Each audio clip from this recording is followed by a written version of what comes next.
দেখতে পাচ্ছেন আজকে রাধারা দন্ডিতে যাচ্ছে। তো হর হর মহাদেব। তো আমার বন্ধু রাজেশ আলিগ্রাম মোড় থেকে শেষ করেছিল কালকে, আর আজকে স্টার্ট করলো। তো আজকে দিকনগর ঢুকে যাব। তো দেখা যাক কতটা যেতে পারি। আর ওয়েদারটা দেখো, মানে একটু ঠান্ডা ওয়েদার আছে, কোনো প্রবলেম হবে না। আজ একটু বেশিই যাব। আর তো তোমরা সঙ্গে থাকো, সারাদিন কি করছি না করছি তোমরা এই ব্লগে দেখতে পাবে। হর হর মহাদেব। দিকনগর কতটা হবে? আড়াই কিলোমিটার হবে নাকি? তো 2.5 কিলোমিটার মতো দিকনগর আছে। না 2.5 কিলোমিটার। আর আজকে আমাদের কেদারনাথ যাত্রা 11তম। তো আমরা একটু এগিয়ে যাই, দিয়ে তারপর মুড়ি খাবো, মুড়ি খেয়ে আবার স্টার্ট করব। আর এই দাদারা সকাল থেকেই আমাদের সাথে আছে, অনেক সাপোর্ট করেছে, অনেক হেল্প করেছে। আর দেখো এখানে কত মেঘ করেছে, আর ভাবছি এই পুকুরটায় চান করব। আর এখানে দেখো রাজা এখানে রেডি হচ্ছে চান করার জন্য, আর এই পুকুরটায় চান করব। আর দেখো আকাশে কত মেঘ করেছে, মনে হচ্ছে এখনই জল নামবে। হর হর মহাদেব, জয় শ্রীরাম। তো এখন বাজছে 1:30। তো চলো আমরা এখন চান করব, চান টান করে আবার বিকেলবেলা ডন্ডি কাটবে আমার বন্ধু রাজেশ। তো চলো আজকে আমরা ঢুকে যাবো কেউতলা। তো তোমরা যদি চাও আমাদের সঙ্গে দেখা করতে আসতে পারো। চলো হর হর মহাদেব, জয় শ্রীরাম। আমি পুকুরে সাঁতার জানি না বলে আমি মানে প্রথমে রাজাকে নামা করার আগে দেখ যে কতটা খাল আছে। দেখো নেমেছে, দেখো কতটা খাল ভাই। ওখানটাও এক কমে হলে পারবো, এইখানে নেমি যদি এক গলা হয় তা পারবো না। তো চান করি, চান করে খাওয়া দাওয়া করে রাজা সারা বেরোবে। হর হর মহাদেব। আর মেঘটা দেখো, এখানে হয়তো জল হবে আশা করি। আর আমরা এই রাস্তা দিয়ে যাব, আমরা এখনো আছি, পেছনে আছি এখনো। চলো। আর দেখো আমরা কেমন করে বসে আছি, দেখো বৃষ্টি পড়ছে। রাজেশ এখানে আছে, রাজা ওইদিকে আছে, আর দাদাগুলো এখানে আছে।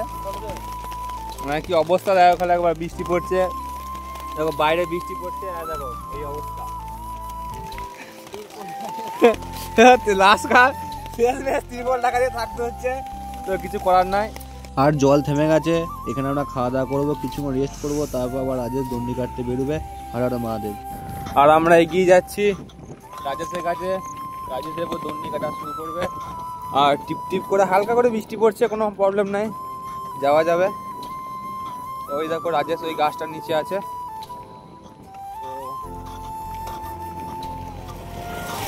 কেউতলা দিকনগর ঢুকে যাবো আজকে দিকনগরে থাকবো দেখি। আর রাজেশ এই কিছুক্ষণ আগেই ভাত খেলো, তারপরেই দন্ডি কাটতে আরম্ভ করলো। কারণ দেখো মেঘের অবস্থা ভালো নয়, টিপ টিপ করে বৃষ্টি পড়ছে। আর এখানে কোনো কিছুই নাই, মানে একটা গাছও নাই যে জল পড়লে দাঁড়াবো, মানে এইখানে গোটাটাই ফাঁকা। তো এইখানটায় পেরিয়ে যেতে হবে। তো সঙ্গে থাকো। হর হর মহাদেব।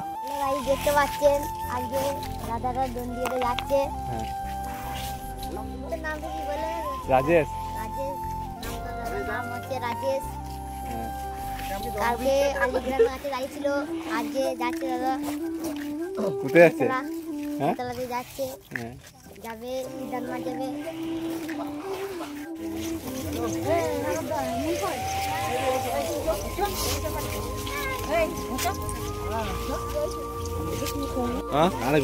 আরে কোথাও নেই, বসু এখানে। আর রাজেশ এখানে পর্যন্ত দন্ডি কাটা শেষ করলো। আর এই পোলটা হচ্ছে আমাদের লোকেশন। আর কালকে 6:30টার সময় বেরোবো, সবাই সঙ্গে থাকো। হর হর মহাদেব, জয় শ্রী কেদার। টিপ টিপ করে বৃষ্টিও পড়ছে। আর আমরা দিকনগর কেউতলার দিকে এগিয়ে যাচ্ছি। আর ওখানে একটা আশ্রম আছে, বাবার আশ্রম। তো ওই আশ্রমে যাই, বৃষ্টি পড়ছে টিপ টিপ করে। আর রাজেশ আসছে এখানে।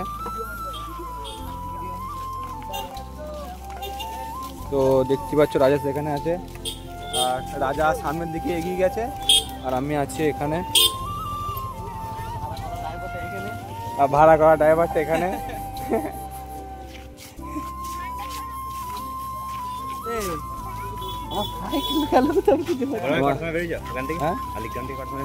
আলিগ্রাম থেকে বেরিয়েছি 7টার সময়। আজকে এখানে শেষ হলো। হ্যাঁ, পুরো আশ্রমটা কোথায় আছে? রাজেশ আসুক, রাজেশকে না নিয়ে গেলে হবে। তুই আয়, দেখো আমি এগিয়ে গিয়ে চলে যাচ্ছি, রাজেশ পেছনে পড়ে যাচ্ছে।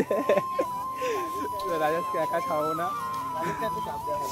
আজকে ওকে প্রেশার দিয়ে দিয়েছি, মানে ভাত খেয়ে মুড়ি খেয়ে সঙ্গে সঙ্গে ওকে হাঁটতে বলেছি, সঙ্গে সঙ্গে ও দন্ডি কেটেছে।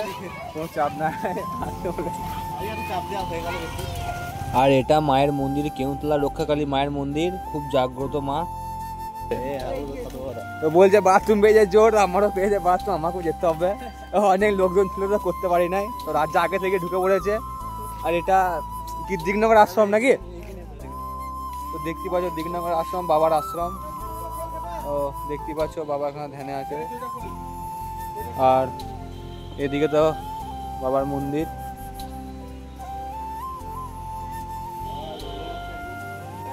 আর এই মন্দিরটা ভোলেনাথের। দেখো সামনে বাবা আছে, হর হর মহাদেব, জয় শিব শম্ভু, জয় শিব শিব শিব। বাবা আছে এখানে, আর এখানে মা আছে দেখতে পাচ্ছ। বাবা বাবা মায়ের কি রূপ, মা মা গো।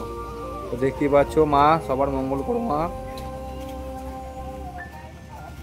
তো খুব সুন্দর আশ্রম, আশ্রমটা খুব ভালো।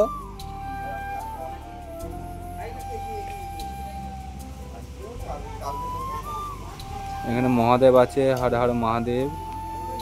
এক বাবার ভক্তর, বাবার পূজারীর ভক্তর মূর্তি দেখো। হর হর মহাদেব, জয় শ্রী কেদার, হর হর মহাদেব, জয় শ্রী মহাকাল। কোথায় উঠতো? মানে তোমার গঙ্গাতে উঠতো আর কি। মানে এখানে ডুব দিলে কাটোয়াতে উঠতো, এই পুকুরটায় ডুব দিলে কাটোয়াতে উঠতো। জল মরে না কিন্তু, এই পুকুরে কোনদিন জল মরে না। তো এই বাবা নাকি যে উনি যে পূজারী যে ছিল, নিজের নারী দইয়ে করতো, আবার নারী দই নিতেন আবার নিজে করতো, এরকম ব্যাপার আর কি। আচ্ছা।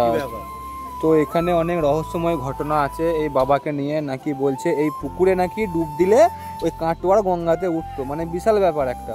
মানে এখানে ডুব দেওয়া মানে কাটোয়া, এখান থেকে কত দূর হবে? কাটোয়া কতটা দূর হবে এখান থেকে? তো 75 কিলোমিটার দূরে উঠতো নাকি এই পুকুরটায় ডুব দিলে।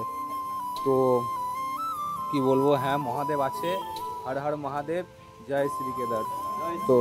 তো কালকে সকালে আবার বেরোবো 6টার থেকে, যেখানে শেষ করেছি।